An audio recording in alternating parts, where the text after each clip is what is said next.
What I always teach people is when the cops pull them over to invoke their Fifth Amendment right to remain silent immediately. Is that good advice? 100%. We're raised in the United States of America with the notion that the police are there to protect and to serve, right? Those are the magic words. That's the propaganda that they use. It's typical government bullshit. You eventually start seeing, it's like the Wizard of Oz, you start seeing through the bullshit. You start like peeking behind the curtain, start to realize that, wait a minute, these police officers are not all that like they're cracked out to be. Like they're undertrained, undervalued. They don't know the law. They don't know what they're doing. They are lacking in training severely. They are also killing people and getting away with it. And you're like, oh my God. Like once you start learning that, your whole reality is warped and you start to understand really what they are, and it's just a gang. That's the unfortunate reality. You'll meet a lot of people who will support and back up the police just because they don't know any better. DUI guy, what is going on, man? How are you? Good, man. Apparently I am bleeding profusely from my face, so please did you cut yourself shaving? Yeah, the other day, and now it's like bothering me, so please try to ignore that. Oh, it's okay. Larry, how are you, man? Good to meet you. Good. Likewise, man. Thanks for the invite. How you been? I'm doing great. I've been watching your videos like crazy. I'm so sorry to hear that. I sat and binge watched and watched all your videos. And, I teach a lot of Supreme Court case law, a lot of constitutional standards laws and stuff like that. And I wanted to bring you on because so many people, I mean, you can ask anybody in here. I've been mentioning the DUI guy said this, the DUI guy said that. Because once I get into somebody, I really just start watching all their videos and I want to hear everything that they have in their brain so I can learn more. So let's talk about you just for a second, Larry. Where are you from? I live in Kentucky. This is where I practice law. Okay. That's where my office is set up. That's where I've been practicing the last 10 years. Yeah. I wish I'd known. I would have looked you up when I was up in the tri-state area, up in Ohio and West Virginia and Kentucky. And so did you primarily know when you were going to college that you wanted to focus on DUIs because you are called the DUI guy? No, that came much later. College, I was a philosophy major. Then after college, I went to law school. In law school, initially I was going to do, I thought, after I changed my mind like 8 different times, I was going to do white collar crime. But I didn't know like how exclusive that club is, if you will. You really have to have a membership card. You can't just start practicing with like, I would have no client base. I would have nobody. So I had to go down a notch. And yeah, I've been doing criminal law for pretty much since the inception. And then you got to find a specialty. So I branded and the rest is history. Yeah. So, we watch a lot of your video. I mean, I'm actually going to pull a few of your videos up right now so that people can see them and see exactly. Let me share the DUI guy's channel so everybody can see this. This is his channel. He's right here. Cool. Thanks. Let me see what you guys can see. All right. And so this is the DUI guy's channel. He's trying to reach a million. He's at 352,000. I'm going to drop his link down in the comments. You guys get over here and subscribe to Larry, the DUI guy. Oh, thanks, man. Oh, dude, of course. Anytime. People who are dropping knowledge. And if you really want to do what I did, you just go right here to shorts and you can just sit here and just click and just roll.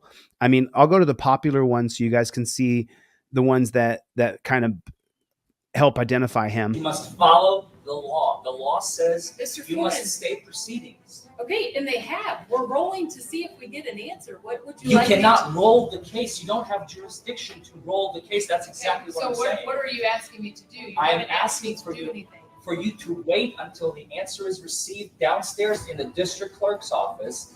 They will distribute a copy of Chief Justice Minton's order to your honor and to my office. Once we each have a copy, we will know what to do. Do we have a special judge or do you regain jurisdiction? You cannot hold it. My client, our experts, his police officers, to come to court every single day at 1 o'clock. It just doesn't work that way. The law is clear. You must follow the law. Amazing. Absolutely amazing. It's so weird to watch myself like do a court case in someone else's channel. But yeah, thanks, man. I appreciate it. What I always teach people is when the cops pull them over to invoke their Fifth Amendment right to remain silent immediately. Is that good advice? 100%. 100%. I mean, look, the police, we're raised in the United States of America and in many other countries with the notion that the police are there to protect and to serve, right? Those are the magic words. That's the propaganda that they use. It's typical government bullshit, unfortunately. And it takes us, some of us, it takes us until forever.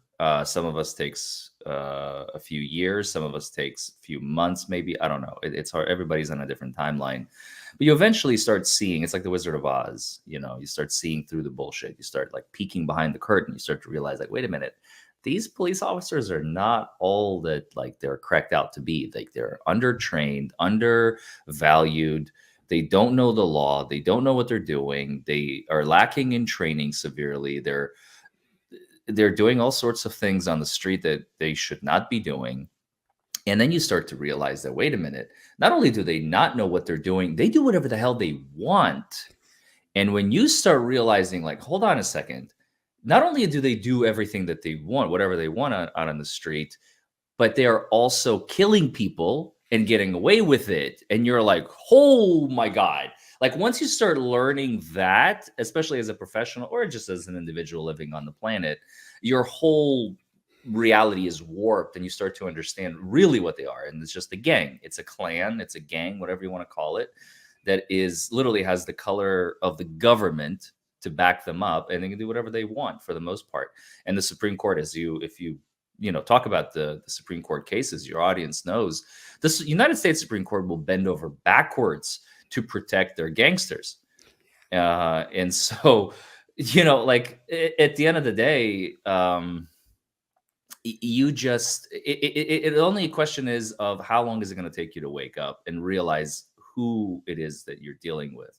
So that's the unfortunate reality. But you'll meet a lot of people who will support and back up the police just because they don't know any better. Well, you must have a fairly adversarial relationships. Are you in Louisville or a smaller city? No, I'm in Louisville. Yeah. Okay. So in Louisville, there's, anybody can look it up, go to YouTube, put Louisville police and corruption, and there are thousands of videos of the corruption in Louisville. This is where Breonna Taylor was killed, correct? Yes. Yeah. Breonna Taylor was right here in Louisville. I learned something recently that I want to share. Actually, it's kind of interesting. You mentioned adversity or adversarial relationship. It's very possible. It's very doable, as a matter of fact, in my profession, to both be adversarial and yet at the same time approachable. Now, it took me a while to understand how to actually do that, how to not bite off the prosecutor's head as you're trying to bite off the prosecutor's head. Like in between the lines, like it takes a little bit of time. Same thing with police officers. I represent currently, literally, as we sit here right now, I have 1, 2, 3, 4. I think we resolved one. So 4. I have 4. It was 5 just a couple of weeks ago. Police officers that we currently represent. We have 4 police officers that we currently represent. And DUIs? Or can you tell us? Can you tell us if they were DUIs? I mean, sure. It's generally, I can tell you, sure, they're DUIs. Yeah. I mean, I'm not going to give you any specifics because that would breach attorney-client confidentiality. But saying you represent 4 cops who have DUIs, no one has idea who they are. Exactly. They don't know what city. They don't know. They might not even be in Kentucky. We represent people in California. I had a case in Alaska that just got resolved. We resolved the case in Ohio. We resolved the case we fired the client from Tennessee. But anyway, I digress. The point is, the police officer I spoke with last week or the week before, and he said something very interesting. He said when he was a cop, so he was a police officer in, I think it was in down south somewhere in LaRue or Elizabethtown, Kentucky. He said that the police officers there, when they would arrest somebody, okay, and then they would find out, oh, who's the lawyer that they hired? And my name would come up. This is his words, not mine. When he said it, I almost like cracked up laughing. I did crack up laughing, actually. He said, when my name would come up, all the police officers would kind of gather and be like, "Oh, well, shit. Well, there goes that one. You know, like that arrest is gonna go down the drain." And I asked him, I was like, "So what was the like? Did they like just despise me? Did they hate me?" And he's like, they would send me cases. I know the people. So I'm like, I know they're throwing my name out there. If anybody asks, like, hey, this is the guy, right? But so there's like a mutual respect, but also an understanding of, oh boy, this is going to make my life miserable now. So they understand it. They understand it. But here's the problem. Lawyers like myself are so few and far in between. And police officers know that. So when they have another lawyer, let's say, on a different case, I mean, are they going to try harder when they go back on the street on their beat? Probably not. But it's just interesting that there is definitely an element of, that you would not expect in this adversarial profession, if you will. Of decency? There's like this kind of unwritten co-respect, I guess? Yeah. It feels like it. Yeah. And I've always not always, but recently, I guess I should say, I felt it more and more.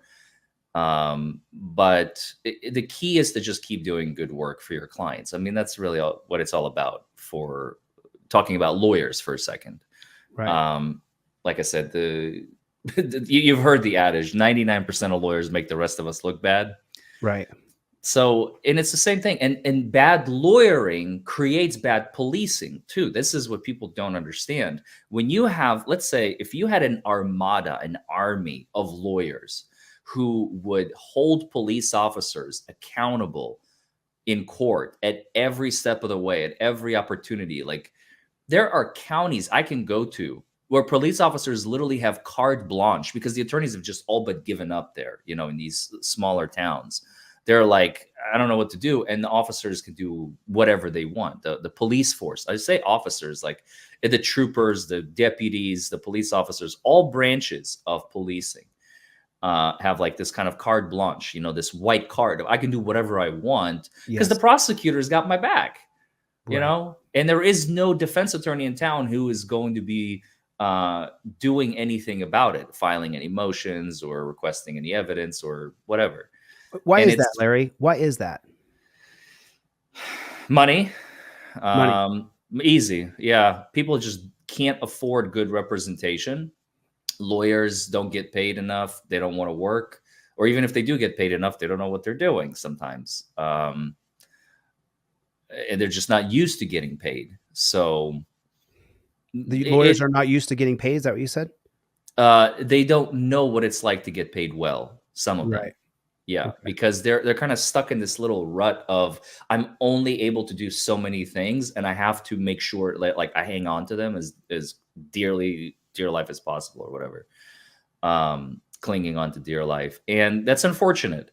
But that creates, as a result, inadvertently, even more bad policing, because now again the police officers get this false sense of confidence. And they're like, well, I'm untouchable. I can do whatever I want. And then it becomes worse because psychologically they are now feeling more invincible.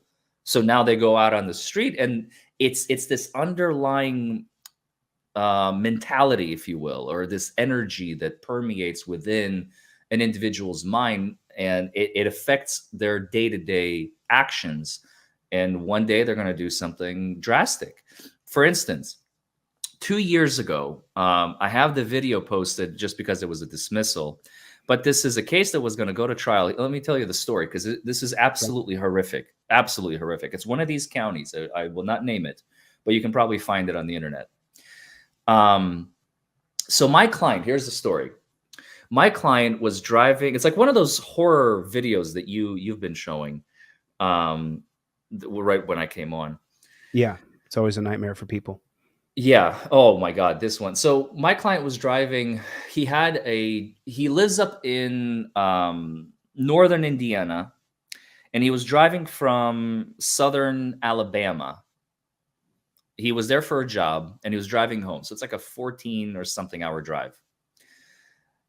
About halfway through, he's in Kentucky. More than halfway through, he's in Kentucky. This is how